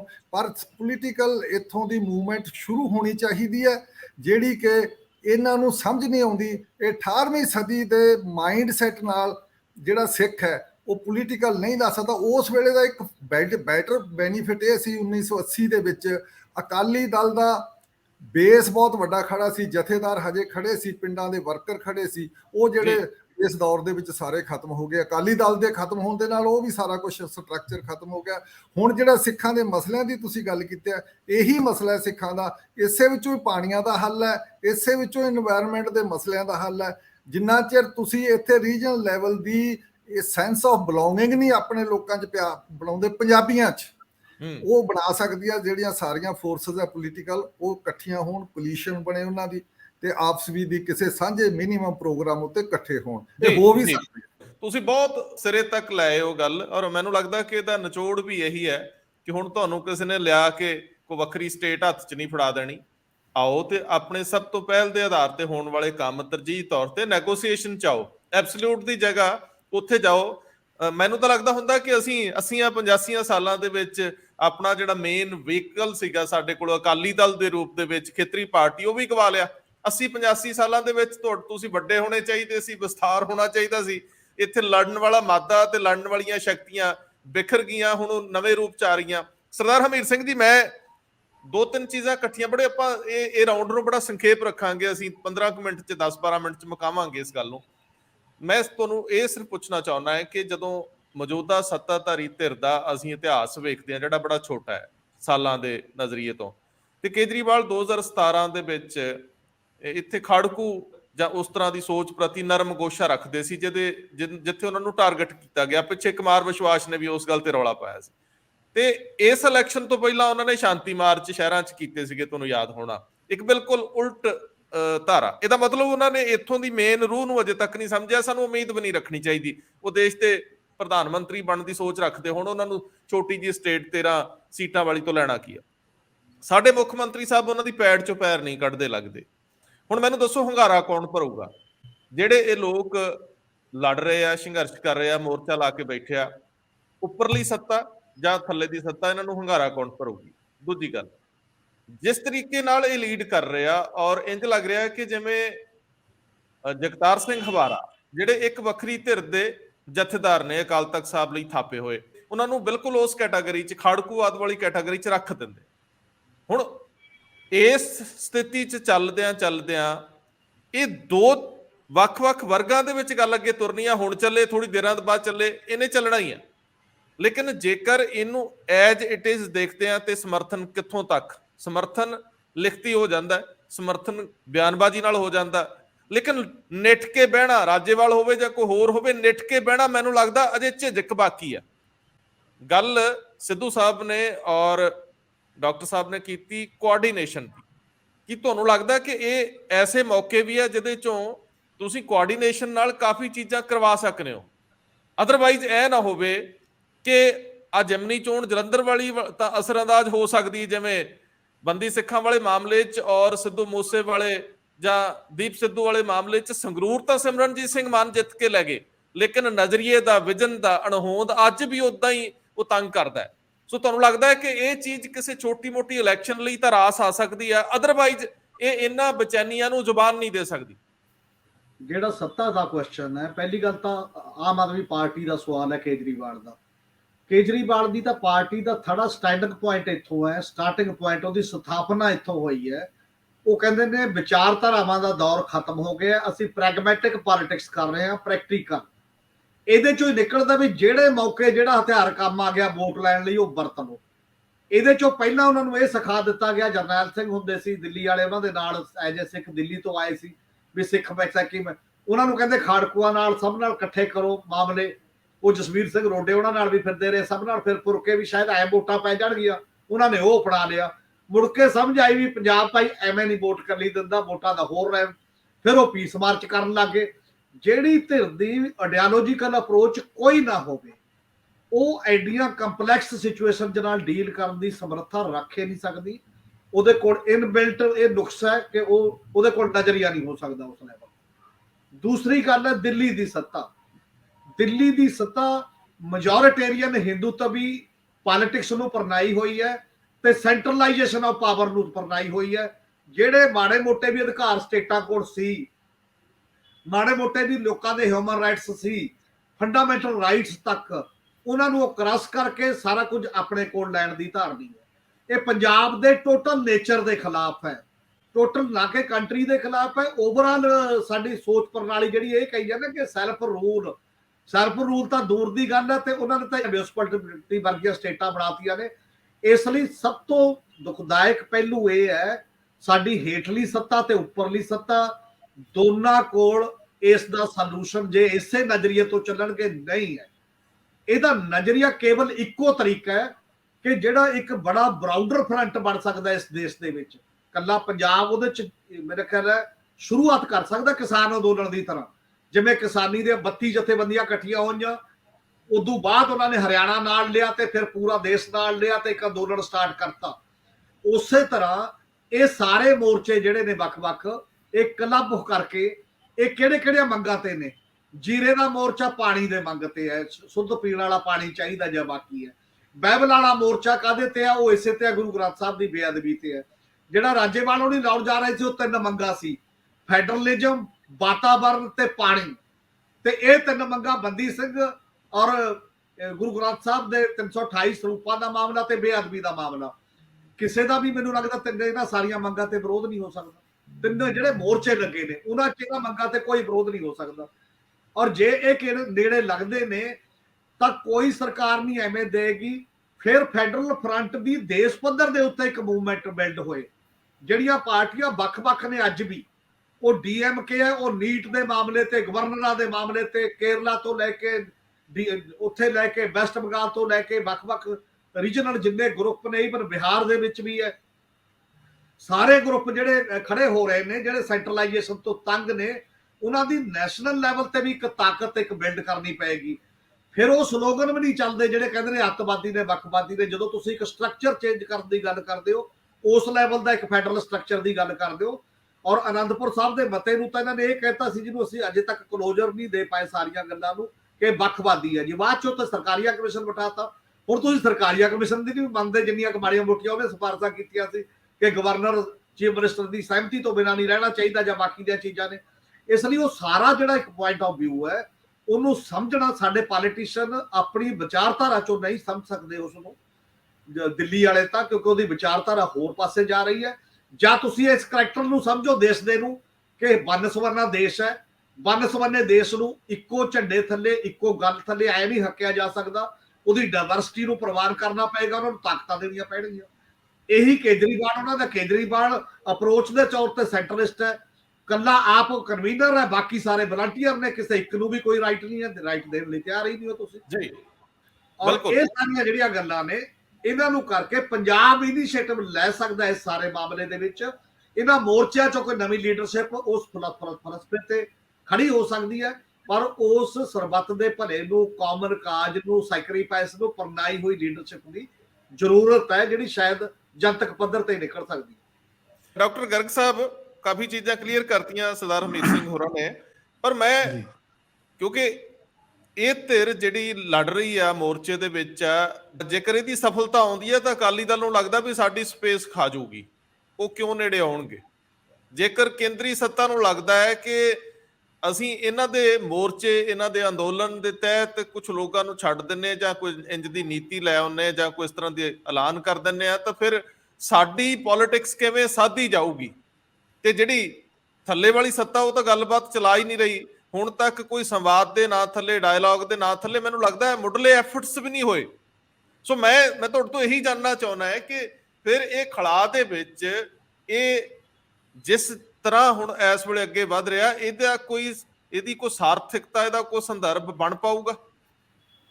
ਬਿਲਕੁਲ ਠੀਕ ਹੈ ਜੀ ਰੰਧਾਵਾ ਜੀ। ਸਾਨੂੰ ਇਹ ਸਮਝਣਾ ਪਏਗਾ ਵੀ ਇਹ ਮੋਰਚੇ ਦੀਆਂ ਮੰਗਾਂ, ਜਿਵੇਂ ਤੁਸੀਂ ਪਹਿਲਾਂ ਡਿਫਾਈਨ ਕਰੀਆਂ ਨੇ, ਇਹ ਮੰਗਾਂ ਟੋਟਲ ਇੱਕ ਮੰਗ ਦੇ ਸਿਵਾਏ ਵੀ ਬੰਦੀ ਸਿੰਘਾਂ ਦੀ ਰਿਹਾਈ, ਜਿਹਦੇ ਤੇ ਸਾਰੇ 328 ਸਰੂਪਾਂ ਦਾ ਸਰਕਾਰਾਂ ਨਾਲ ਕੀ ਤਲਕਾ ਹੈ। ਕੀ ਇਹ ਚਾਹੁੰਦੇ ਨੇ ਵੀ ਸ਼੍ਰੋਮਣੀ ਕਮੇਟੀ ਸਰਕਾਰ ਦਖਲਅੰਦਾਜ਼ੀ ਕਰੇ, ਸ਼੍ਰੋਮਣੀ ਕਮੇਟੀ ਨਾਲ ਕੋਈ ਝਗੜਾ ਇਹਨਾਂ ਦਾ ਉੱਥੇ ਨਜਿੱਠ ਲੈਣ। ਦੂਜੀ ਗੱਲ, ਬੇਅਦਬੀ ਦਾ ਮਾਮਲਾ, ਮੋਰਚਾ ਉੱਥੇ ਲੱਗਿਆ ਹੋਇਆ, ਉਹ ਇੰਨੀ ਦੇਰ ਤੋਂ ਚੱਲ ਰਿਹਾ ਹੈ। ਉਸ ਮੋਰਚੇ ਨਾਲ ਵੀ ਬਹੁਤ ਸਾਰੇ ਲੋਕ ਗਏ ਸੀ, ਉਹਦੇ ਇਕੱਠ ਵੀ ਬੜੇ ਹੋਏ, ਕਈ ਵਾਰੀ ਉਹਨਾਂ ਦੀ ਗੱਲ ਵੀ ਹੋਈ ਹੈ। ਸਰਕਾਰਾਂ ਕਿਹਦੀ ਗੱਲ ਸੁਣਨ ਬੇਅਦਬੀ ਦੇ ਉੱਤੇ। ਸੁਪਰੀਮ ਹਾਈ ਕੋਰਟ 'ਚ ਮਾਮਲਾ ਚੱਲ ਰਿਹਾ ਹੈ। ਪਾਣੀਆਂ ਦਾ ਜੇ ਗੱਲ ਕਰਦੇ ਨੇ ਤਾਂ ਪਾਣੀਆਂ ਦਾ ਵੀ ਕੋਰਟਾਂ 'ਚ ਮਾਮਲਾ ਖੜਾ ਹੈ। ਹੁਣ ਸਵਾਲ ਇਹ ਹੈ, ਜਦ ਇੱਥੇ SGPC ਦੇ ਪ੍ਰਧਾਨ ਆਉਂਦੇ ਨੇ, ਮੈਂ ਕਹਿੰਦਾ ਉਹ ਚੰਗੇ ਨੇ, ਉਹ ਮਾੜੇ ਨੇ, ਉਹ ਗਲਤ ਨੇ, ਉਹ ਠੀਕ ਨੇ, ਇਸ 'ਚ ਮੈਂ ਨਹੀਂ ਜਾਣਾ। ਉਹ SGPC ਸਟੈਚੂਟਰੀ ਬਾਡੀ ਦੇ ਪ੍ਰਧਾਨ ਨੇ, ਤੇ ਤੁਸੀਂ ਉਹਨਾਂ ਦੇ ਉੱਤੇ ਹਮਲਾ ਕਰਦੇ ਹੋ ਤਾਂ ਤੁਸੀਂ ਕੀ ਤੇ ਹਮਲਾ ਕਰ ਰਹੇ ਹੋ। ਤੁਸੀਂ ਹਮਲਾ ਕਰ ਰਹੇ ਹੋ, ਤੁਸੀਂ ਉਹਨਾਂ ਨੂੰ ਕਹਿੰਦੇ ਹੋ ਅਕਾਲ ਤਖਤ ਦਾ ਜਥੇਦਾਰ ਕੌਣ ਹੋਊ, ਹਮਲਾ ਕੀਤੇ ਕਰ ਰਹੇ ਹੋ। ਜਥੇਦਾਰ ਜਿਹੜਾ ਮਰਜ਼ੀ ਹੋਵੇ, ਪਰ ਜਿਹੜਾ ਅਕਾਲ ਤਖਤ ਦੇ ਜਥੇਦਾਰ ਹੈਗੇ ਨੇ, ਉਹਨਾਂ ਨੂੰ ਨਾ ਮੰਨਣਾ। ਜੇ ਕੋਈ ਕਹਿੰਦੇ ਮੈਂ ਨਹੀਂ ਮੰਨਦਾ ਜੀ ਅਕਾਲ ਤਖਤ ਦੇ ਜਥੇਦਾਰ, ਕਾਂਗਰਸੀ ਜਾ ਕੇ ਭਾਂਡੇ ਮਾਂਜਦੇ ਰਹੇ ਨੇ, ਬੂਟਾ ਸਿੰਘ ਨੇ ਜਾ ਕੇ ਉੱਥੇ ਸਜ਼ਾ ਲਵਾਈ ਹੈ, ਕਿ ਤੁਸੀਂ ਕਿਹਨੂੰ ਕਹਿ ਰਹੇ ਹੋ। ਜੇ ਇਸ ਮੋਰਚੇ ਨੇ ਇਹਦੇ ਵਿੱਚ ਉਹ ਮੰਗਾਂ, ਹੁਣ ਅੰਮ੍ਰਿਤਪਾਲ ਕਹਿ ਗਿਆ ਵੀ ਚਾਹੇ ਉਹਨਾਂ ਨੂੰ ਜੀ ਤੁਸੀਂ ਇੱਥੇ ਹਿੰਦੂ ਰਾਸ਼ਟਰ ਬਣ ਜੇ, ਸਾਨੂੰ ਖਾਲਿਸਤਾਨ ਦੇ ਦਿਓ। ਪਹਿਲਾਂ ਤਾਂ ਸਿੱਧੂ ਸਾਹਿਬ ਨੇ, ਹਰਮੀਤ ਸਿੰਘ ਨੇ ਸਪਸ਼ਟ ਕਰ ਦਿੱਤਾ ਵੀ ਐਂ ਖਾਲਿਸਤਾਨ ਨਹੀਂ ਬਣਦਾ ਹੁੰਦਾ ਇੱਥੇ, ਨਾ ਉਹਦਾ ਕੋਈ ਵਜੂਦ ਹੋਣਾ। ਸਵਾਲ ਇਹ ਹੈ, ਇੱਕ ਕੋਆਪਰੇਟਿਵ ਫੈਡਰਲਿਜ਼ਮ, ਇਹਦੀ ਲੋੜ ਹੈ। ਫੈਡਰਲ ਮੰਗਾਂ ਦੇ ਉੱਤੇ ਅੱਜ ਕੋਈ ਵੀ ਮੋਰਚਾ ਬਣਾ ਸਕਦਾ। ਸੋ ਮੇਰਾ ਕਹਿਣ ਦਾ ਮਤਲਬ ਇਹ ਹੈ, ਬੇਅਦਬੀ, ਜਿਹੜੀ ਇਤਿਹਾਸ ਦੀ ਬੇਅਦਬੀ ਹੋਈ ਹੈ, ਜਿਹੜੀ RSS ਨੇ ਇਤਿਹਾਸ ਦੀ ਵੀ, ਉਹਨੂੰ ਬੇਅਦਬੀ ਨਹੀਂ ਆਪਾਂ ਮੰਨਦੇ। ਸੋ ਕਹਿਣ ਦਾ ਮੇਰਾ ਮਤਲਬ ਇਹ ਹੈ ਵੀ ਅੱਜ ਜੇ ਤਾਂ ਅਕਾਲੀ ਦਲ ਦੀ ਹੋਂਦ, ਤੁਸੀਂ ਇਹ ਸਹੀ ਸਵਾਲ ਕਰਿਆ, ਮੈਂ ਕਹਿੰਦਾ ਮੈਂ ਕੋਈ ਅਕਾਲੀ ਦਲ ਦੇ ਹੱਕ 'ਚ ਨਹੀਂ ਹਾਂ, ਪਰ ਜੇ ਅਕਾਲੀ ਦਲ ਨੇ ਆਪਣੀ ਦਸਤਖਤ ਮੁਹਿੰਮ ਚਲਾਈ ਹੋਈ ਹੈ, ਕਈ ਕਹਿੰਦੇ ਜੇ ਅਕਾਲੀ ਦਲ ਨੇ ਆਪ ਹੀ ਰੋਕਤਾ ਹੋਊਗਾ, ਲਾਲਪੁਰਾ ਨੇ ਕੀ ਕਰ ਲਿਆ ਫਿਰ। ਲਾਲਪੁਰਾ ਨੂੰ ਵੀ ਤਾਂ ਇਹਨਾਂ ਨੇ ਮੈਨੂੰ ਦਿੱਤਾ ਸੀ, ਉਹ ਤਾਂ ਪੁਲਿਸ ਅਧਿਕਾਰੀ ਵੀ ਨੇ, ਫਿਰ ਛੱਡ ਦੇਣ। ਇਹ ਸੈਂਟੀਮੈਂਟ ਜ਼ਰੂਰ ਹੈ ਕਿ ਜਿਹਨੇ ਆਪਦੀ ਉਮਰ ਕੈਦ ਕੱਟ ਲਈ ਜਾਂ ਜਿੰਨੀ ਕੈਦ ਦਿੱਤੀ ਸੀ ਉਹ ਕੱਟ ਲਈ, ਉਹਨੂੰ ਤੁਸੀਂ ਛੱਡ ਨਹੀਂ ਰਹੇ। ਕਿ ਜਿਨ੍ਹਾਂ ਨੇ ਬਲਾਤਕਾਰ ਕਰੇ ਹੋਏ ਨੇ, ਕਤਲ ਕਰੇ ਹੋਏ ਨੇ, ਉਹਨਾਂ ਨੂੰ ਤੁਸੀਂ ਛੱਡੀ ਜਾਂਦੇ ਹੋ, ਪਰੋਲ ਦੇਈ ਜਾਂਦੇ ਹੋ, ਟਿੱਕੇ ਲਾ ਰਹੇ ਹੋ। ਤੇ ਫਿਰ ਤਾਂ ਸਿੱਧਾ ਮਤਲਬ ਇਹ ਹੈ ਨਾ ਵੀ ਸਿੱਖਾਂ ਨਾਲ ਜਾਤੀ ਕਰ ਰਹੇ ਹੋ। ਸਿੱਖੀ ਇਹ ਹੈ ਕਿ ਇੱਕ ਦਿਨ ਇੱਕ ਔਰੰਗਾ ਸੀ, ਉਹ ਕਿਸੇ ਦੇ ਜਨੇਊ ਢਹਾ ਰਿਹਾ ਸੀ, ਸਿੱਖੀ ਨੇ ਸੀਸ ਦਿੱਤਾ ਸੀ ਵੀ ਇਹ ਨਹੀਂ ਕਰ ਸਕਦਾ ਤੂੰ। ਉਹ ਕੋਈ ਜਨੇਊ ਪੂਜਕ ਨਹੀਂ ਸੀ। ਅੱਜ ਕੋਈ ਹੋਰ ਔਰੰਗਾ ਕਿਸੇ ਹੋਰ ਦੀ ਸੁੰਨਤ ਰੋਕੇ ਤਾਂ ਵੀ ਸਿੱਖੀ ਖੜੀ ਹੋਈ ਬਿਨਾਂ। ਇਹ ਨਹੀਂ ਹੋ ਸਕਦਾ। ਇਹ ਮੁਲਕ ਹੈ, ਇਹ ਸਾਰਿਆਂ ਦਾ ਮੁਲਕ ਹੈ। ਅਵਲ ਲੋ ਇੱਕ ਨੂਰ ਪਾਇਆ ਕੁਦਰਤ ਕੇ ਸਭ ਬੰਦੇ, ਸਾਰੇ ਬੰਦੇ ਬਰਾਬਰ ਨੇ। ਤੇ ਕੋਈ ਗੱਲ ਨਹੀਂ, ਜੇ ਤੂੰ ਮਜ਼ਲੂਮ ਤੇ ਹਮਲਾ ਕਰੇਗਾ ਤੇ ਅਸੀਂ ਖੜੇ ਹਾਂ। ਡਾਕਟਰ ਸਾਹਿਬ ਨੇ ਤਰਕ ਤੇ ਜਜ਼ਬਾਤ ਦਾ ਸੁਮੇਲ ਬਣਾਤਾ ਸਾਰੇ ਮਾਮਲੇ ਨੂੰ। ਮੈਂ ਜਸਪਾਲ ਸਿੰਘ ਸਿੱਧੂ ਜੀ ਲਾਸਟ ਕੁਝ ਸ਼ਬਦ ਤੁਹਾਡੇ ਤੋਂ ਲੈਣੇ ਨੇ। ਟੈਕਨੀਕਲਿਟੀਜ਼ ਵੀ ਹੁੰਦੀਆਂ ਇਹਨਾਂ ਮਾਮਲਿਆਂ 'ਚ। ਮੇਨ ਮਾਮਲਾ ਤੇ ਬੰਦੀ ਸਿੰਘਾਂ ਦਾ ਹੀ ਆ, ਜਿਵੇਂ ਡਾਕਟਰ ਸਾਹਿਬ ਨੇ ਕਿਹਾ, ਔਰ ਜਿਵੇਂ ਤਾਮਿਲਨਾਡੂ ਦੀ ਅਸੈਂਬਲੀ 'ਚ ਹੋਇਆ। ਇਹ ਪ੍ਰੈਸ਼ਰ ਕਿਸੇ ਹੋਰ ਤਰੀਕੇ ਨਾਲ ਵੀ ਕ੍ਰੀਏਟ ਕੀਤੇ ਜਾਣੇ ਚਾਹੀਦੇ ਆ। ਕੋਈ ਵਕੀਲਾਂ ਦੀ ਟੀਮ ਇਹਦੀ ਚਾਰਾਜੋਈ ਕੋਰਟਾਂ ਦੇ ਵਿੱਚ ਵੀ ਕਰੇ। ਇਹਦੇ ਲਈ ਸ਼੍ਰੋਮਣੀ ਕਮੇਟੀ 30 ਲੱਖ ਦਸਤਖਤ ਕਰਵਾਉਣ ਦੀ ਮੁਹਿੰਮ ਚਲਾ ਰਹੀ, ਜਿਹਦੇ ਵਿੱਚ ਬੀਜੇਪੀ ਦੇ ਇੱਕ ਯੂਨੀਅਨ ਮਿਨਿਸਟਰ ਵੀ ਆ ਕੇ ਸਾਈਨ ਕਰ ਗਏ। ਇਹਦੀਆਂ ਟੈਕਨੀਕਲਿਟੀਜ਼ ਨੂੰ ਜ਼ਰਾ ਜ਼ੁਬਾਨ ਦਿਓ ਜ਼ਰਾ। ਇਹ ਪੱਖ ਨਹੀਂ ਦੇਖੇ ਜਾ ਰਹੇ ਇਹਨਾਂ ਮੋਰਚਿਆਂ 'ਚ। ਦੇਖੋ, ਸਾਡਾ ਜਿਹੜਾ ਬੰਦੀ ਸਿੰਘਾਂ ਦੇ ਉੱਤੇ ਕੋਈ ਯੂਨਾਈਟਿਡ ਫਰੰਟ ਨਹੀਂ, ਸਭ ਆਪਣੀ ਆਪਣੀ ਪੋਲਿਟਿਕਸ ਖੇਡਦੇ ਆ। ਜਿਹੜੀਆਂ ਮੇਨ ਸਟ੍ਰੀਮ ਇੱਥੇ ਪਾਰਟੀਆਂ ਪੰਜਾਬ ਦੀਆਂ, ਉਹ ਵੋਟ ਬੈਂਕ ਦੀ ਪੋਲਿਟਿਕਸ ਕਰਦੀਆਂ, ਅਜੇ ਤੱਕ ਵੀ ਕਰ ਰਹੇ ਆ। ਇਲੈਕਸ਼ਨ ਤੇ ਉਹਨਾਂ ਦਾ ਧਿਆਨ ਹੁੰਦਾ ਹੈ, ਇਸ ਕਰਕੇ ਉਹ ਵੋਟ ਬੈਂਕ ਪੋਲਿਟਿਕਸ ਹੈ। ਜਿਹੜੇ ਕੁਝ ਵੋਟ ਬੈਂਕ ਦੀ ਗੱਲ ਤੋਂ ਜਿਨ੍ਹਾਂ ਦੀਆਂ ਪਾਰਟੀਆਂ ਨੇ ਕੋਈ ਸਿੱਖ ਐਲੀਮੈਂਟ ਪਾਸੇ ਹੈ, ਜਿਹੜਾ ਸੋਧਾ ਲਾਉਣ ਦੀ ਗੱਲ ਕਰਦਾ ਜਾਂ ਗਰਮ ਗੱਲਾਂ ਕਰਦਾ, ਉਹ ਆਪਣੀ ਪੋਲਿਟਿਕਸ ਕਰਦਾ। ਉਹਦੀ ਉੱਥੋਂ ਤੱਕ ਲਿਮਟਿਡ ਪੋਲਿਟਿਕਸ ਹੁੰਦੀ ਹੈ ਤੇ ਉਹ ਲਿਮਟਿਡ ਬੰਦੇ ਹੁੰਦੇ ਆ, ਉਹਨਾਂ ਦਾ ਆਪਦਾ ਚੱਲਦਾ ਰਹਿੰਦਾ ਕੰਮ, ਉਹ ਉੱਥੋਂ ਤੱਕ ਕਰਿਆ ਰਹਿੰਦਾ। ਇਸ ਕਰਕੇ ਜੇ ਅਸੀਂ ਕਹੀਏ ਵੀ ਕੋਈ ਯੂਨਾਈਟਿਡ ਲੈਵਲ ਉੱਤੇ ਸਿੱਖ ਹੀ ਇਕੱਠੇ ਹੋਣ ਵੀ ਬੰਦੀ ਸਿੰਘਾਂ ਨੂੰ ਛੱਡਿਆ ਜਾਵੇ, ਇਹਦੇ ਤੇ ਸਿੱਖ ਵੀ ਇੱਕ ਮਤ ਨਹੀਂ। ਇਸ ਕਰਕੇ ਤੁਸੀਂ ਕੱਲਾ ਵਿੱਚੋਂ ਕੱਢ ਕੇ ਸਾਰੀ ਗੱਲ ਨਹੀਂ ਲਾ ਸਕਦੇ। ਇਹ ਸਾਰੇ ਟੋਟਲ ਪੋਲੀਟੀਕਲ ਜਿਹੜਾ ਸਿਨਾਰੀਓ ਹੈ, ਉਹਦਾ ਟੋਟਲ ਹਿੱਸਾ ਹੈ ਇੱਕ ਬੰਦੀ ਸਿੰਘਾਂ ਨੂੰ ਛਡਾਉਣਾ। ਕੱਲਿਆਂ ਨੂੰ ਕੱਢ ਕੇ ਪਾਸੇ ਦਾ ਨਹੀਂ ਹੈ। ਇਸ ਕਰਕੇ ਜਿਹੜੀ ਪੰਜਾਬ ਦੀ ਪੋਲਿਟਿਕਸ ਹੈ, ਸਿੱਖ ਖਿੱਤੇ ਨਾਲ ਜੁੜੀ ਪੋਲਿਟਿਕਸ ਹੈ, ਪੰਜਾਬ ਨਾਲ ਜੁੜੀ ਪੋਲਿਟਿਕਸ ਹੈ, ਪੰਜਾਬੀਆਂ ਨਾਲ ਜੁੜੀ ਪੋਲਿਟਿਕਸ ਆ, ਉਹ ਸ਼ੁਰੂ ਕਰਨੀ ਪਊਗੀ। ਤੁਹਾਨੂੰ ਇਹ ਬੰਦੇ ਸਾਰੇ ਛੱਡਣੇ ਪੈਣਗੇ ਜਿਹੜੇ ਆ ਵੋਟ ਬੈਂਕ ਪੋਲਿਟਿਕਸ ਕਰਦੇ ਆ, ਸੱਤਾ ਦੀ ਪੋਲਿਟਿਕਸ ਕਰਦੇ ਆ, ਕੱਲੀ ਪਾਵਰ। ਬਾਕੀ ਇਹਦੇ 'ਚ ਅਖਲਾਕੀ ਐਲੀਮੈਂਟ ਆ, ਜਿਹੜਾ ਮੋਰਲ ਐਲੀਮੈਂਟ ਆ, ਉਹ ਆਏ ਬਗੈਰ ਮੂਵਮੈਂਟ ਖੜੀ ਹੋਣੀ ਨਹੀਂ। ਉਹ ਜਿਹੜਾ ਸੋਧਾ ਲਾਉਣ ਵਾਲਿਆਂ 'ਚ ਵੀ ਮੋਰਲ ਐਲੀਮੈਂਟ, ਉਸ ਕਿਸਮ ਦਾ ਮੋਰਲ ਜਿਹੜੀ ਬੁਲੰਦੀ ਹੈ, ਉਹ ਵੀ ਹੈ ਨਹੀਂ ਇਸ ਕਿਸਮ ਦੀ। ਹੁਣ ਸਵਾਲ ਹੈ ਵੀ ਚਲੋ ਐਲੀਮੈਂਟ ਤਾਂ ਇਹੀ ਹੈ, ਸਾਡੇ ਲੋਕ ਤਾਂ ਇਹੀ ਹੈ, ਹਿਊਮਨ ਸਟੱਫ ਤਾਂ ਸਾਡਾ ਪੰਜਾਬ ਦਾ ਇਹੀ ਹੈ, ਸਿੱਖੀ ਵਾਲਿਆਂ ਦਾ ਸਟੱਫ ਵੀ ਇਹੀ ਹੈ, ਪਰ ਇਹਨੂੰ ਪੋਲਿਟਿਕਸ ਦਾ ਕੋਈ ਨਾ ਕੋਈ ਸਾਨੂੰ ਰੂਪ ਦੇਣਾ ਪਊਗਾ। ਇਹ ਇਮਾਨਦਾਰ ਬੰਦੇ ਆਉਣ ਸਾਰੇ ਅਖਲਾਕੀ ਲੈਵਲ ਉੱਤੇ ਇਸ ਗੱਲ ਦੇ ਲਈ ਲੜਾਈ ਕਰਨ ਤੇ ਸੋਚਣ ਕੁਝ ਪੋਲੀਟੀਕਲ ਸ਼ਾਰਟ ਟਰਮ ਨੇੜੇ ਦੇ ਬੈਨੀਫਿਟ ਛੱਡ ਕੇ ਲੌਂਗ ਟਰਮ ਲਈ ਚੱਲਣ, ਤਾਂ ਫੇਰ ਇਹ ਹੋ ਸਕਦਾ ਹੈ। ਕੱਲਾ ਬੰਦੀ ਸਿੰਘਾਂ ਦੇ ਉੱਤੇ ਜ਼ੋਰ ਦੇ ਕੇ ਬਾਕੀ ਐਵੇਂ ਤੁਸੀਂ ਇਮੋਸ਼ਨਲੀ ਬਣਾਉਣ ਲਈ 2-3 ਮੁੱਦੇ ਹੋਰ ਨਾਲ ਜੋੜ ਲਏ, ਬੇਅਦਬੀ ਦਾ ਜੋੜ ਲਿਆ, ਗੁਰੂ ਗ੍ਰੰਥ ਸਾਹਿਬ ਦੇ ਸਰੂਪਾਂ ਦਾ ਜੋੜ ਲਿਆ, ਇਹ ਇਹੋ ਜਿਹੇ ਜੋੜ ਕੇ ਨਾਲ ਨਹੀਂ ਚੱਲ ਸਕਦੇ। ਇਸ ਕਰਕੇ ਥੋੜਾ ਜਿਹਾ ਇਮਾਨਦਾਰੀ ਦਾ ਪੱਲਾ, ਪੋਲਿਟਿਕਸ ਦਾ ਤੇ ਇਮਾਨਦਾਰੀ ਦਾ, ਦੋਨਾਂ ਦੇ ਕੋਈ ਸੁਮੇਲ ਕਰਨਾ ਪੈਂਦਾ, ਤਾਂ ਤੁਰ ਸਕਦਾ ਹੈ ਅੱਗੇ। ਇਹਦੀ ਕਾਮਯਾਬੀ ਵੀ ਜ਼ਰੂਰ ਹੋਵੇਗੀ, ਇਹਦੇ 'ਚ ਕੋਈ ਸ਼ੱਕ ਵਾਲੀ ਗੱਲ ਨਹੀਂ, ਪਰ ਸਾਨੂੰ ਇਸ ਉੱਤੇ ਜ਼ੋਰ ਦੇਣ ਦੀ ਲੋੜ ਹੈ ਤੇ ਇਸ ਨੂੰ ਪੋਲੀਟੀਕਲ ਕੋਈ ਮੂੰਹ ਮੱਥਾ ਇਹਦਾ ਬਣਾਉਣ ਦੀ ਲੋੜ ਹੈ। ਸਿੱਖ ਮਾਨਸਿਕਤਾ 'ਚ ਪਈਆਂ ਬਚੈਨੀਆਂ ਨੂੰ ਕੋਈ ਰਾਹ ਨਹੀਂ ਮਿਲਣਾ ਜੇ ਧਾਰਾ ਐਂ ਹੀ ਵਹਿੰਦੀ ਰਹੀ। ਤੁਹਾਨੂੰ ਕੋਈ ਨਾ ਕੋਈ ਇਸ ਤਰੀਕੇ ਦੇ ਰੱਸੇ ਪੈੜੇ ਵੱਟਣੇ ਪੈਣਗੇ ਜਿਹਦੇ ਵਿੱਚ ਸਾਰੀਆਂ ਧਿਰਾਂ ਨੂੰ ਨਾਲ ਲੈ ਕੇ ਚੱਲਣ ਦੀ ਸਮਰੱਥਾ ਵੀ ਹੋਵੇ, ਔਰ ਜਿਹੜਾ ਸ਼ਾਂਤਮਈ ਤਰੀਕਾਕਾਰ ਹੈ, ਜਿਹੜਾ ਅਸੀਂ ਦਿੱਲੀ ਦੀਆਂ ਬਾਰਡਰਸ ਦੇ ਉੱਤੇ ਦੇਖਿਆ, ਉਨੀ ਤੁਹਾਨੂੰ ਆਪਣੇ ਅੰਦਰ ਪੇਸ਼ੈਂਸ ਵੀ ਲਿਆਉਣੀ ਪਊਗੀ। ਇਹ ਨਹੀਂ ਕਿ ਵਿਰੋਧੀ ਵਿਚਾਰ ਆਇਆ ਨਹੀਂ ਤਾਂ ਅਸੀਂ ਉਹਦੇ ਉੱਤੇ ਝਪਟੇ ਨਹੀਂ। ਵੈਸੇ ਸਿੱਖ ਮਾਮਲਿਆਂ ਦੇ, ਸਿੱਖ ਮਸਲਿਆਂ ਦੇ ਉੱਤੇ ਅਜੇ ਬੁੱਧੀਜੀਵੀਆਂ ਨੇ ਆਖਰੀ ਹਰਫ ਕਹਿਣਾ ਹੈ ਕਿ ਆਖਰ ਕਿੰਨਾ ਜਗ੍ਹਾ ਦੇ ਉੱਤੇ ਮਰਮ ਲਾਉਣ ਦੀ ਲੋੜ ਆ, ਕਿੱਥੇ ਕਿੱਥੇ ਇਲਾਜ ਦੀ ਲੋੜ ਆ, ਮਸਲੇ ਕੀ ਆ। ਇੱਥੇ ਵੀ ਆਣ ਕੇ ਹੁਣ ਇੱਕ ਕਨਫਿਊਜ਼ਨ, ਇੱਕ ਦੁਚਿੱਤੀਆਂ ਦੁਬਦਮਾਂ ਦਾ ਦੌਰ ਸ਼ੁਰੂ ਹੋ ਗਿਆ। ਬਹੁਤ ਮਿਹਰਬਾਨੀ, ਸ਼ੁਕਰੀਆ, ਧੰਨਵਾਦ।